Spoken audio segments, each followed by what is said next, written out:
Y les digo, esto pues se vuelve un poquito repetitivo, pues conforme todas las tablas que tengamos. Pero pues sí nos sirve un poco para aprender a manejar bien la herramienta. Y el último va a ser ID localización. ID localización, personal administrativo. Ese nombre no tiene que ser idéntico al que pusimos en la columna de localización, pero lo que sí debe ser idéntico es el tipo de dato. Y nuevamente va a ser no nulo. Ahora bien, como este es una llave foránea, nos vamos a ir hacia donde dice constraint, foreign key, y le vamos a dar en más. Lo vamos a agregar. Aquí le vamos a poner nosotros el nombre de la llave que estamos agregando, que es localización, personal administrativo, foreign key. Ese pues nuevamente ese es más que nada el nombre de la relación, no es tanto del nombre de pues el identificador, el nombre que va a aparecer en las columnas, sino es el nombre de la relación. Aquí pues está haciendo relación hacia esta. Vamos a hacer referencia a la tabla localización y a la columna ID localización y le damos en más. Como ven, aquí ya está nuestra tabla. Una vez terminado le damos en Save para que se guarde nuestro proceso o nuestra tabla. Y nuevamente podemos observar que aquí ya está profesores.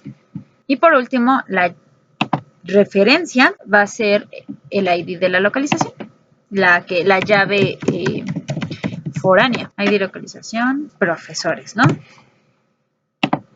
Y va a ser de tipo int. Recordemos que esta sí tiene que ser forzosamente del mismo tipo que se haya asignado a la tabla de ID localización, porque si no pues nos va a generar un error, cosa que no queremos. Nuevamente para agregarla nos vamos a ir hacia constraint, foreign key, el nombre, o se lo pongan acá arriba, pero si se fijan, si yo escribo aquí, automáticamente se escribe acá, P de profesores, ¿vale? Nos vamos a columns, donde de esta tabla pues es ID localización profesores, de la tabla localización y la columna ID local. Una vez teniendo esto, le damos aquí en el más y en Save. Y aquí pues está nuestra columna, la que está haciendo, la que estamos creando, la que hicimos de esta tabla. Como vemos, ya se creó aquí la tabla profesores. Entonces por último, bueno, de las tablas de las dimensiones vamos a crear la tabla alumnos. Esas últimas tres tablas, la de personal administrativo, profesores y alumnos, no importa pues mucho qué orden tenga, pues ya que las tres hacen la misma referencia hacia localización. Si tuviera, por ejemplo, alumnos, pues como tal el profesor o un ID profesor, se tendría que crear esa pues al final o demás. De momento nada más le vamos a agregar el ID localización para no complicarnos y no meternos en más problemas. Y nuevamente va a ser de tipo int y no nulo. Ahora vamos a irnos a las constraints para agregar nuestra llave foránea. Entonces lo vamos a poner en foreign key, en más, y pues el nombre, ¿no? Entonces lo vamos a poner ID localización, que es el nombre de la relación. ID localización, alumnos foreign key, ¿no? Entonces lo vamos a dar aquí, en este simbolito, para que se pueda editar. En columns, aquí, pues va a ser a qué pues columna local o qué columna de esta tabla está haciendo referencia o va a ser referenciada o va a hacer referencia, ¿no? Entonces aquí en esta va a ser la tabla. ¿Qué tabla? Va a ser nuevamente localización porque nos estamos enfocando solamente en esa. Y hace referencia a ID localización. Y le damos en el más. Y nuevamente ya tenemos la tabla de la referencia y las columnas.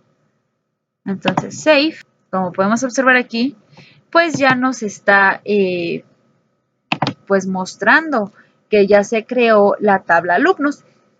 Entonces, con estas 5 son nuestras tablas de dimensión. Nuevamente le vamos a dar un nombre a esa tabla, escuela tabla hechos, ¿no? Para que pues nosotros sepamos que esa es esa tabla. Entonces vamos a poner dentro de estas columnas pues los IDs de las otras a las que le van a hacer referencia. Entonces sabemos que son, por ejemplo, los podemos poner así todos ya para que nada más nos enfoquemos pues en llenarlos, ¿no? Por ejemplo, si yo pongo muchos se van a poder eliminar si es que no los... El primero va a ser, vayámonos por este orden, ¿vale? Entonces el primero va a ser ID alumnos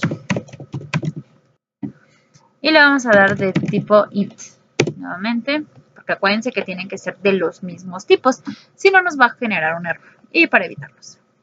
Aquí no va a haber ninguna llave foránea. Ninguna llave primaria, perdón, foráneas, pues sí. Pero primaria no. Entonces, el siguiente es ID localización. Y nuevamente va a ser de tipo I. La siguiente va a ser ID personal administrativo. Y si se fijan, no tiene que ser exactamente el nombre como tal, con que lleve las letras. Ya, pues ya lo detecta el mismo post. El siguiente es el ID profesores, nuevamente de tipo int. El siguiente va a ser ID tiempo, de tipo int. Por ejemplo, así que no lo metemos, pues le ponemos el checker y lo detecta. Como ven, aquí ya tenemos nuestras 5 llaves, pues las que van a ser las llaves foráneas. Entonces, ahora vamos a poner lo que nosotros queremos, pues, saber o cuáles son las cantidades que nosotros queremos conocer. Entonces le ponemos cantidad alumnos, por ejemplo. No les comento el nombre, pues ustedes mismos se los asignan, pero pues yo lo pongo de esta manera para que a mí se me haga más fácil, pero el nombre que ustedes les quieran poner, adelante. El otro campo va a ser cantidad profesores y va a ser de tipo int nuevamente. Todos estos van a ser de tipo. La siguiente va a ser la cantidad personal administrativo que hay y de tipo int. La otra va a ser cantidad egreso. Aquí sí lo pongo todo porque para no confundir. Y nuevamente de tipo int. Si su máquina es como la mía, estarán acostumbrados a la paciencia, pero pues no nos queda de otra, ¿no? Y también va a ser nulo. Y nuevamente va a ser otra columna que nos faltó, va a ser cantidad de ingreso. De cuánto ingresa del personal o de los alumnos, de los profesores, en sí de las personas. Y nuevamente va a ser de tipo integer. Y nuevamente va a ser no nulo. Nos vamos a ir otra vez a constraints y vamos a agregar las columnas. Pensé que les dije que aquí no iban a ser pues llaves primarias como tal. Entonces el primero es el ID alumnos y en columna va a ser ID alumnos, que va a hacer referencia a la tabla alumnos, y a esta va a ser a esta columna que va a hacer referencia. Le damos en más. Bueno, por ejemplo así, pues lo pueden eliminar, no hay ningún problema. Era en el más de aquí abajo. Y esperemos que no se haya borrado. Se borró, no importa. Lo volvemos a hacer. Que va a hacer referencia a la tabla alumnos y a la columna ID alumnos. Y nuevamente el más. Ahora va a ser a la siguiente. ID personal administrativo foreign key. ID personal administrativo, la tabla a la que nos va a hacer pues referencia, y a la tabla personal administrativo, y referenciando a la columna IDP. Nuevamente le damos aquí en más y ya se nos... Aquí el siguiente va a ser ID profesores foreign key, que va a hacer referencia a la tabla ID prof, más bien va a hacer referencia a la columna ID prof y a la tabla profesores, referenciando la columna ID profes, y le damos en más. Y por último va a ser ID tiempo foreign key columns en ID tiempo, haciendo referencia a la columna, a la tabla tiempo, a la columna, y le damos en. Y como ven, ya está agregado. Comento, todo esto es más fácil si lo hacemos de esta manera. Por ejemplo, si nosotros quisiéramos decir, bueno, ¿y cómo se hace en SQL, no? Entonces le damos aquí, pues en SQL. Entonces, si nosotros quisiéramos, pues saber, pues cómo están o cómo se haría por medio de SQL, lo podemos dar aquí. Y si se fijan, aquí nos crea la tabla y aquí nos pone el constraint, que está haciendo referencia a la escuela, a la base de datos escuela, o más bien al esquema en la tabla alumnos, el nombre del campo. Pero les comento, sí es un poquito más, pues es similar al MySQL Workbench, pero pues no es como tal todo. Comento, pues a mí se me hace más fácil hacerlo de esta manera, pero pues creo que pues en gusto se rompe. Entonces, ya una vez teniendo todas las constraints y demás, le vamos a dar en guardar. Como podemos observar, aquí ya se muestra el cambio de las 6 tablas que nosotros tenemos. Nada más que aquí refresque. Como podemos observar, ya está nuestra tabla de hechos y nuestras 5 tablas de dimensiones. Ahora bien, para la inserción de estos datos, para que nosotros, posterior a la implementación de como tal, nosotros ya hasta este momento tenemos ya el DataWare, ya tenemos el diagrama como el que está aquí con pequeñas modificaciones que nosotros le hicimos, pero nada del otro. Entonces, ya con estas tablas, pues digamos que en parte ya es implementado. Ahora nada más falta que nosotros le agreguemos los datos. Estos datos se van a agregar en el mismo orden en el que nosotros creamos las tablas. Nosotros lo podemos hacer mediante sentencias SQL, mediante un query o gracias a esa interfaz gráfica. Entonces, como podemos observar, pues aquí ya nos está mostrando el insert, el nombre del esquema, el nombre de la tabla y los campos. Y esto pues nos está diciendo de que aquí que va a ir, aquí, aquí y demás. Entonces aquí nosotros nada más nosotros se lo modificamos. Entonces hagámoslo. Lunes 1 de diciembre, semestre 2 y año 2014. Entonces le damos nosotros aquí y nos está diciendo que ya fue exitoso lo que nosotros hicimos. Entonces agreguemos, por ejemplo, 3 registros o 5, no lo sé. Ahorita veremos. Por ejemplo, que sea un jueves 16 de junio, semestre 1 del 2016. Y nuevamente fue exitoso. Aquí, si se fijan, no hay tanto problema porque pues no tenemos como tal una referencia a otra tabla. Entonces aquí no importa si uno se equivoca o demás. Por ejemplo, sábado 14 de abril del 2018. Y nuevamente el ejemplo otro va a ser un miércoles 25 de agosto del 2010. Y uno más va a ser un viernes. Ya sea que nosotros aquí le demos en ver todas las filas, o nosotros hagamos pues un select, que es prácticamente pues lo que hace para ver pues esta información. Como les comento, pues hizo un select, donde pues mire, aquí se muestra que se agregaron correctamente. Pero si se percataron de algo, fue que el ID 1 no se guardó. Esto porque, bueno, nosotros aquí, por error, no le puse estas comillas. Entonces, eso nos generó un error. Entonces, hagámoslo.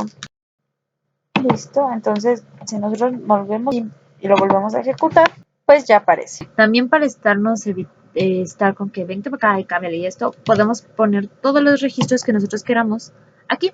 Que este va a ser el primer registro, este va a ser el segundo, este el tercero, este el cuarto y este el quinto, ¿no? Entonces, estos registros, pues de cierta manera o de esta manera nos va a poder eficientar un poco más el trabajo. Ya sea que lo hagan de estar aquí, luego cámbiate y uno por uno, o todos así. Pero bueno, eso ya va a ser pues a gusto o pues sí, a conveniencia de cada uno. Les comento, así pueden hacerlo. Y también es una manera más fácil y más práctica, ¿no? Entonces, una vez que ya tengamos pues todas las tablas, pues vamos a proceder a que sí se haya cargado, ¿no? Vamos a hacer que se vean. Vamos a intentar algo. Vamos a hacer este select.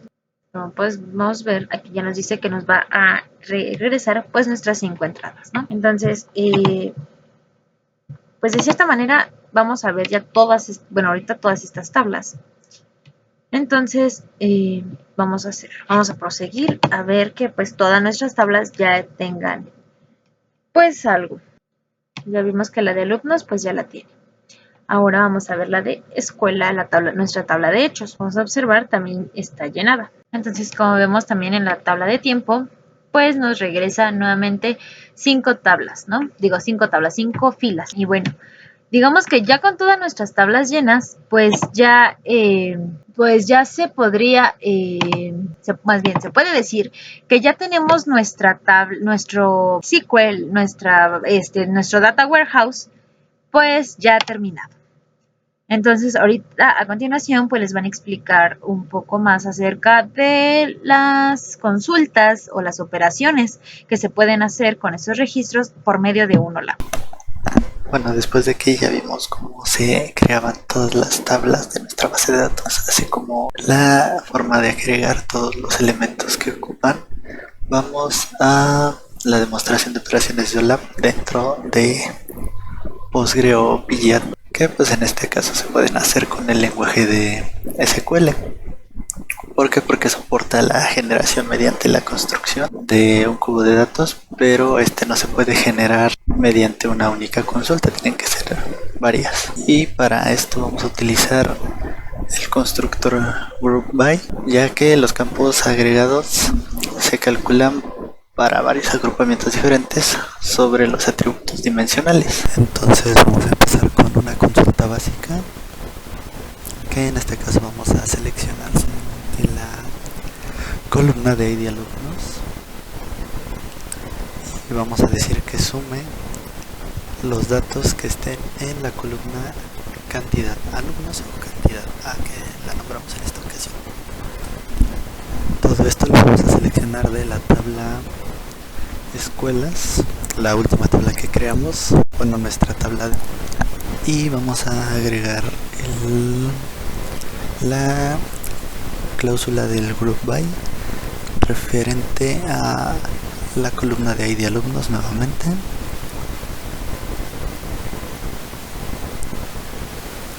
Y ejecutamos la consulta.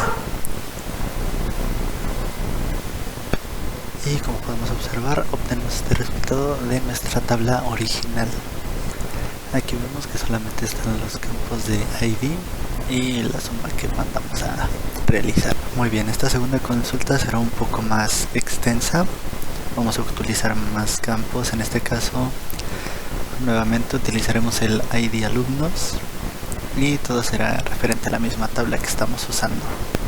Vamos a agregar también en este caso el ID de personal de administración y el ID de localización. Vamos a realizar nuevamente una suma de todos los valores en el campo cantidad de alumnos. Como dijimos antes, va a ser la misma tabla de escuela. Y bueno, ahora en la cláusula de GroupBy vamos a agregar también la cláusula de Cube para que nos genere una consulta mayor de acuerdo a los campos que vamos a agregar ahora, que es, como dijimos, ID alumnos, ID personal administrativo y ID. Y ahora si ejecutamos esta consulta nos va a salir una tabla un poco más amplia, que es la que estamos viendo aquí, con más campos. Muy bien, ahora vamos a repetir el mismo procedimiento que hicimos en la primera tabla, bueno, en la primera consulta, pero ahora en el GroupBy vamos a agregar Cube y solamente vamos a tomar el ID alumnos, haciendo la misma sintaxis que en el primer ejemplo. Vamos a sumar todos los valores del campo de cantidad de alumnos, la tabla es la misma. Y como dijimos aquí en la cláusula GroupBy, vamos a agregar la cláusula Cube y nuevamente la ID de alumnos como referencia.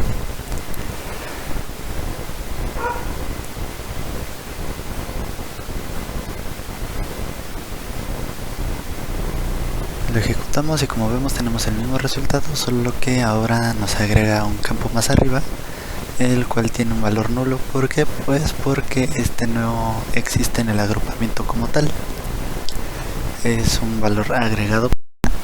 Para la siguiente consulta vamos a utilizar la cláusula rollup y vamos a agregarle algunos campos más a la selección, que va a ser el ID alumnos, va a ser el ID localización, el ID de personal administrativo y el ID tiempo, vamos a hacer ahora dos sumas. Una va a ser la cantidad de alumnos, del campo cantidad de alumnos, y la segunda suma va a ser de cantidad de profesores. Y pues la tabla sigue siendo la misma que estamos usando, el mismo ejemplo. Como dijimos, dentro de la cláusula group by va a ir el rollup y vamos a agregar todos los campos del inicio. Al ejecutarla tenemos toda esta tabla, y lo que hace el rollup es que genera menos consultas, y como vemos en este caso tenemos algunas filas con un máximo de filas, y tenemos varios campos con el atributo null. Y para el último ejemplo de consultas vamos a generar dos rollup. En este caso vamos a utilizar todos los campos de la anterior. Vamos a utilizar las mismas dos sumas de cantidad de alumnos y cantidad de profesores para ejemplificar esta consulta.